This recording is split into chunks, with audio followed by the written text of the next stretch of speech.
Have you ever been in this case where there's nothing going on in your head apart from pain, sadness, anger, self-doubt, and all these negative emotions where you just feel numb and out of this world?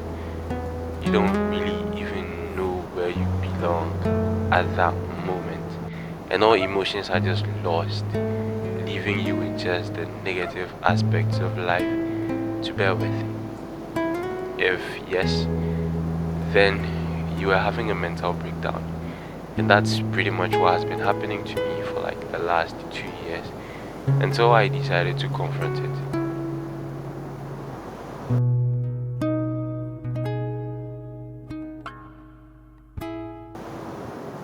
Hello there. You're probably watching because you're a fan of mine, someone who actually loves wine. And I have something simple to tell you. I'm sick. Physically, spiritually, and mentally. Man, you should talk more. Talk to us. There's a stigma in this world that men can't talk. Men don't really talk about mental health issues. We don't really cover any of those topics. He fell into depression around age 14. I didn't want to be anymore. I didn't want to be here anymore because I felt like I wasn't good enough. I felt like I was letting everyone down. It is a silent killer.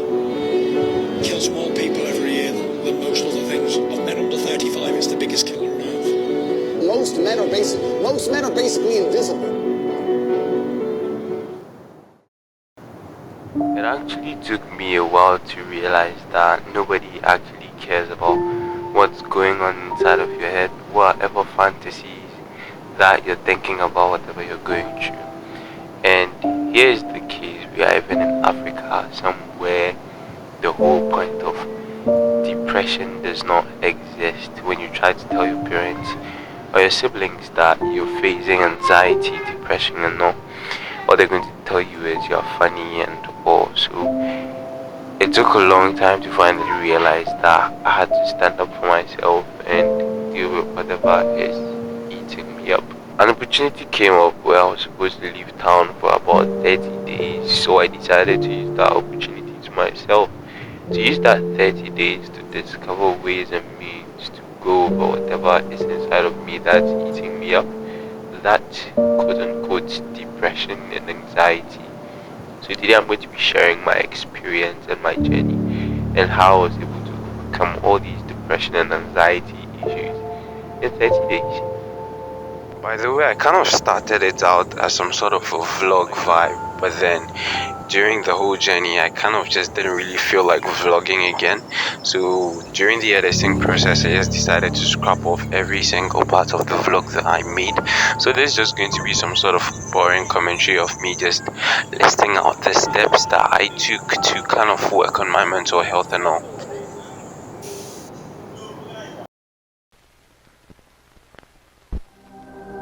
This isn't really your typical mental health vlog where someone kind of gives you his daily improvement routine and all. I kind of lost interest for vlogging the moment I dropped there. So every single other footage that I took before I went there, I kind of just creeped it off and decided to do a whole new different thing on its own. So I'm going to have to start off by actually explaining what I think depression is.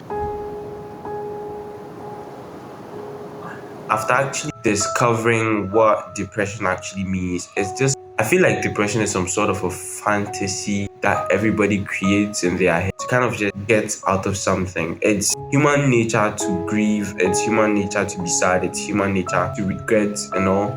So I feel like depression is some sort of a way that you can actually sit back to, I don't know how to say it, but like just sit back to reminisce about things or bad things that are actually going on in your life. This is pretty much my opinion, so yours may differ, and there's nothing actually wrong with that. That's what I believe depression to be, some sort of a fantasy that we all create inside of our head to help us, like not really help, but like to aid us go a lot of things that we can't go through naturally.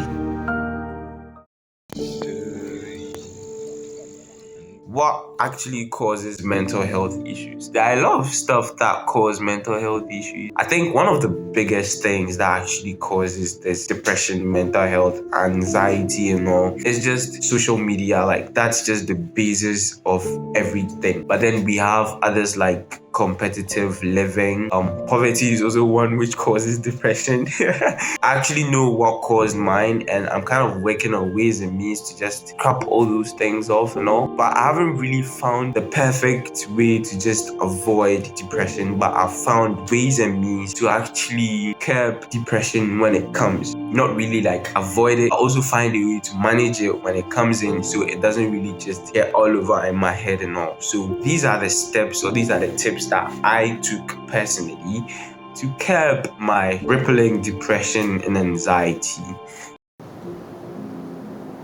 Limit the time that you spend on social media, or just cut off the media for at least 30 days. And that was what I did. Actually uninstalled Instagram, Facebook, WhatsApp for a limited time, but then I had to reinstall it because WhatsApp is like the most popular medium of communication in Ghana here. Snapchat, Twitter and all. I had to uninstall basically everything because you don't get pressured by what you don't see, or you don't get worried about what you don't see. So once you're cut out from the world, you have a free mind. Think about certain things that you're supposed to think of, instead of wasting your time scrolling through useless videos on TikTok or Instagram Reels. You can use that time to actually meditate, or that time to actually get yourself a very good self-care routine, which can in turn just like boost your whole physical health and even mental health overall. Like, yeah, so that was what I did. And right now at this point, I can say I can go a whole day or 2 days without even opening my Instagram account, because I literally have grown so out of that social media addicted kind of person, and it has really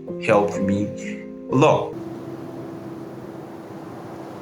Reading books, a lot of books. During my stay, I read a lot of books. I read about 2 books. That's actually not bad for someone like, because I literally hate reading. And when I say reading, I don't actually mean you should go and get these kind of quote-unquote useless storybooks. They aren't useless, because reading them actually help boost your mind and your eloquency whenever you're speaking, your confidence and all. But I don't mean you should go for books that actually talk about romance and all those novels. Well, you can go for novels because they teach life stories, but as a man who is actually looking to be someone very productive in society, books I would recommend are books which actually help you on financial literacy and a lot of stuff. So I decided to pick Rich Dad Poor Dad first, which actually teaches me a lot about finance. And the second book I read was The 48 Laws of Power. This actually teaches you to try to utilize your enemy at your own will, just make power malleable. And I think after that, I would have loved to go into the Master Investor or something. That's if I have it right. So yeah, these books actually, even though they're going to be helping you like in every single aspect of life that school is not going to teach you, but then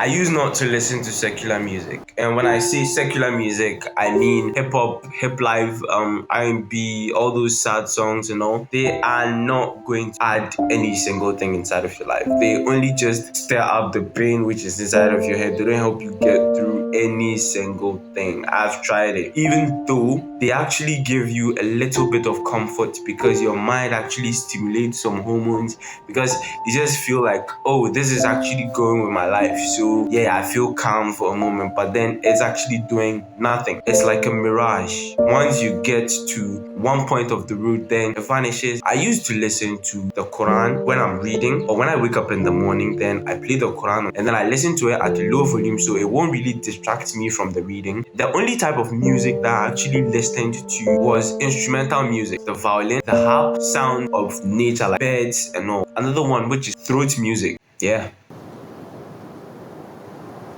Sleep early and wake up early. Every single person in life needs to get at least 8 hours of good sleep. That was not what I was going through. I used to sleep around 11 and wake up around 5. That was only pretty much about 6 hours, and then you'd have to be productive for the whole day again. Come back home and you'd have to. It was too stressing. But once I went there, I was only doing whatever I had to do for the day, and then I now had the whole day to rest. I would either read a book, just watch anime. You'd have to have a very, very good sleep timetable, because if your mind isn't really rested well, then it's not going to be prepared for what else you are going to do. So once your mind hasn't rested well, then it also affects your physical health. If you can't control it, then don't worry about it. I just kind of lived by this simple principle that I think I created. I just ask myself, dude, can you do anything about it? If I can't, then I just stop thinking about it, because if it was meant to happen, it would have happened. So why stress over thinking about spilled milk, or milk which hasn't even been milked out from the cow yet or something? I don't know, and I'm even trying to make sense here.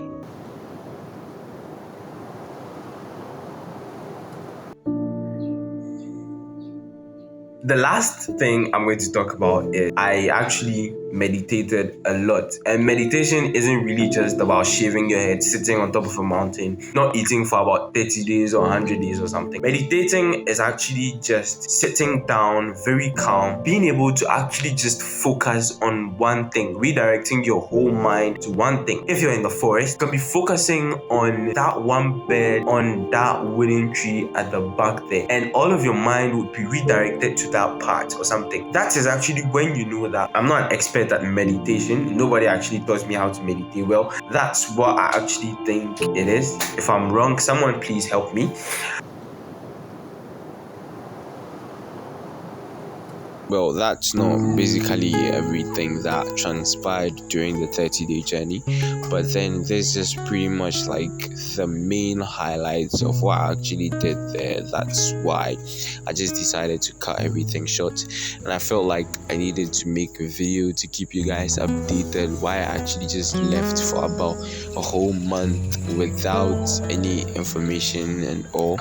And I'll start making videos this week, so I guess you guys should be pumped up for some amazing content that I'm going to be putting out. And if you like this video, I definitely know it's out of the ordinary, but if you like it, kindly leave a like and a comment. And if you love my overall content, please feel free to subscribe. And until then, I hope I see you in the next video. The key in life is to lie to yourself about reality. Smile through everything. All the bad things, well, you just pile them away in a place that will come back one day in the form of, I don't know, rage?